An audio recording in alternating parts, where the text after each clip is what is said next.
Eu sou o Fábio Namatame, eu sou cenógrafo e figurinista. Eu sou formado pela Fundação Armando Álvares Penteado de São Paulo em Comunicações e Artes. Eu queria falar um pouco sobre como que eu faço, como que eu penso e como que eu crio figurinos para balé e para dança. Eu já fiz alguns espetáculos bastante clássicos de montagens muito tradicionais de balé. O balé, ele tem uma partitura, ele tem uma forma e uma coreografia bastante tradicional e ela tem uma série de regras que é do balé, né? Eu acho que os passos, a coreografia, o como são montadas, existem muitas coreografias que elas são tradicionais, elas se repetem, elas sofrem algumas remontagens e alguma diferentes modelagens, mas elas continuam sim nessa forma mais tradicional de execução, de realização. Portanto, o meu trabalho também, às vezes, sim, quando a obra pede, eu sigo exatamente, né, as regras da forma do figurino, das cores, enfim, de como é que ele foi construído. É claro que também a gente dá pequenos toques para transformar esse figurino num figurino um pouco mais contemporâneo. É claro que é uma releitura, mas a gente sim segue um padrão que é uma tradição do balé clássico. Já a dança engloba outros tipos de qualidade de movimento, de repertório, enfim, a dança já é um movimento um pouco mais abrangente, né, a nível de trabalho corporal, porque ele permite desde o balé moderno até chegar nas danças mais primitivas, mais folclóricas. Então a dança ela realmente abre um leque de muito mais possibilidades do movimento. É claro que ele também se inspira no balé clássico. O balé clássico como formação é muito importante para o intérprete, para o bailarino. Mas de qualquer forma, o raciocínio inicial é sempre o mesmo. A gente sempre busca esse conforto do movimento, essa elasticidade que o figurino precisa para determinado tipo de coreografia. Hoje a gente encontra uma variedade muito grande de tecidos com elasticidade, né?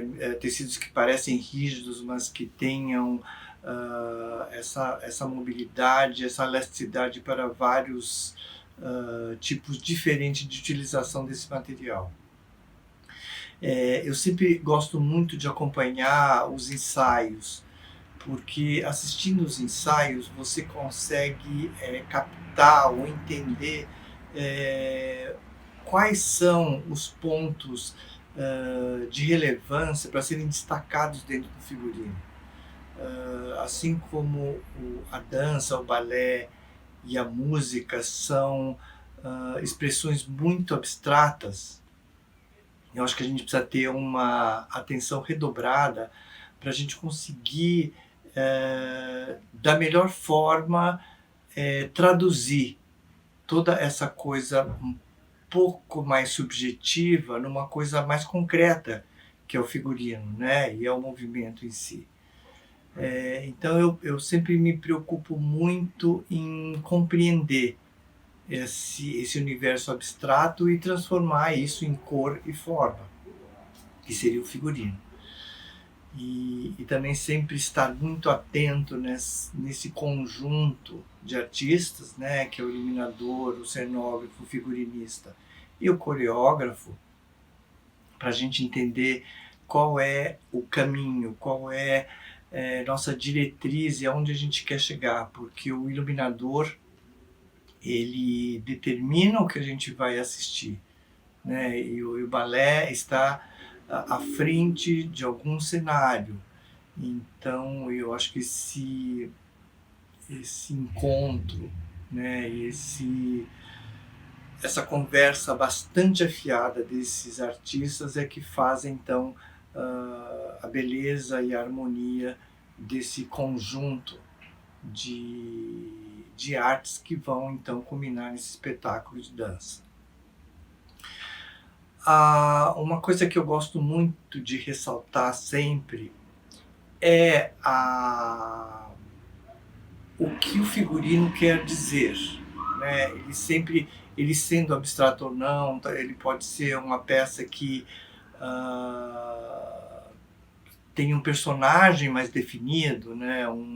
Uma princesa, um monstro, enfim, eu acho que um senhor, um animal, enfim. Eu acho que todas essas características que talvez tenham que aparecer no figurino são muito importantes, mesmo que de forma abstrata, não realista. E nesse sentido eu gosto muito da dança porque eles nos dá essa liberdade de recriar alguma coisa real, né? Nesse mundo que já é tão abstrato, a gente poder trazer alguns elementos reais. Então, a partir de pequenos detalhes ou pequenas indicações, a gente conseguir construir esse personagem junto com o bailarino é uma coisa bastante gratificante. O balé clássico, ou uma remontagem de um balé já bastante tradicional, nos requer uma atenção redobrada, porque ele tem que cumprir ou seguir uma série de regras que já vem desde há muitos anos, e que ele vem sendo aperfeiçoado, sim, mas você compreender a evolução desse figurino é uma coisa bastante importante, porque cada detalhe que a cada vez que é remontada essa obra, ele ganha um novo, digamos, um novo acabamento, uma nova compreensão e uma nova utilização de materiais que não existiam há anos atrás. Então, eu acho que a gente descobrir, né, e poder aproveitar tudo que a gente tem hoje de tecnológico para esse conforto da dança e também poder com que o bailarino tenha uma performance mais segura e menos lutar contra o figurino, sabe? Eu acho que hoje a gente realmente tem materiais muito propícios e muito próprios para esse tipo de balé, né? Tanto os materiais que a gente consegue ter uma aparência como se fosse, isso que eu acho bastante interessante, né? Como se fosse um tule, como se fosse uma organza, como se fosse um tecido assim muito, muito fluido. A gente hoje tem, além da seda pura, que né, dessas fibras naturais, e hoje temos materiais sintéticos que nos dão essa mesma aparência desses tecidos mais nobres, que tem uma durabilidade um pouco menor, porque hoje, com o desenvolvimento da indústria têxtil, a gente pode encontrar sim materiais que tenham essa mesma aparência e essa mesma qualidade, com alguns outros pontos positivos, como a elasticidade, a durabilidade, cores, enfim, possibilidades de textura e de tinturaria que não teríamos em outros tipos de fibra. Então essa evolução de materiais eu acho bastante interessante, não só para o balé clássico, obviamente, mas também para a dança moderna, para a dança contemporânea, essa utilização de materiais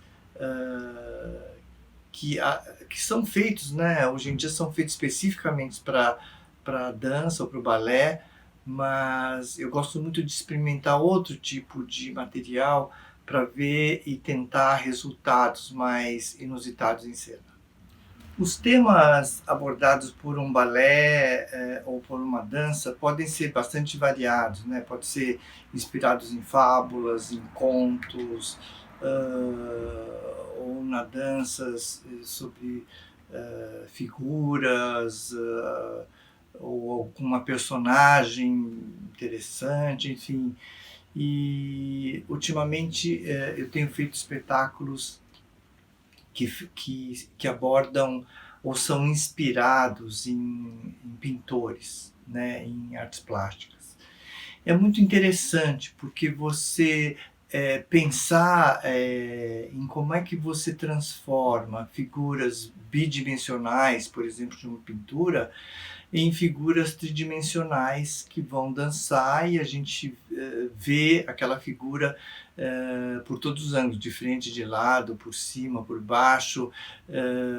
Aquela figura estática ganha, então, esse movimento, então o vestido também ganha um movimento, todas as outras roupas das figuras dos quadros também ganham esses movimentos. Então, você imaginar e pensar junto com o autor da obra, que eu digo da obra, a pintura, por exemplo, é muito interessante, porque o pintor tentou desenhar ou retratar um movimento dentro de uma pintura que é estática, mas se você olhar e observar, ela carrega um movimento, né? Ela é um instante daquela vida daquele personagem. Então, eu acho bastante interessante assim, você se inspirar em alguma imagem ou uma pintura, um quadro, uma foto, enfim, e você tentar elaborar ou pensar em como seria essa figura segundo antes e segundos depois daquele momento onde ela está estaticamente, aparentemente estaticamente reproduzida. E mesmo assim, imagens em preto e branco, imaginar que cor seria, né? Se você não tem acesso à informação de que cor era exatamente aquilo que está sendo retratado, é bem divertido você imaginar e você recriar e poder dar, então, através da cor, o espírito e a leveza ou a personalidade deste personagem através da cor e da forma do figurino, então, para esse bailarino poder dançar e reproduzir, então, uma imagem de uma pintura.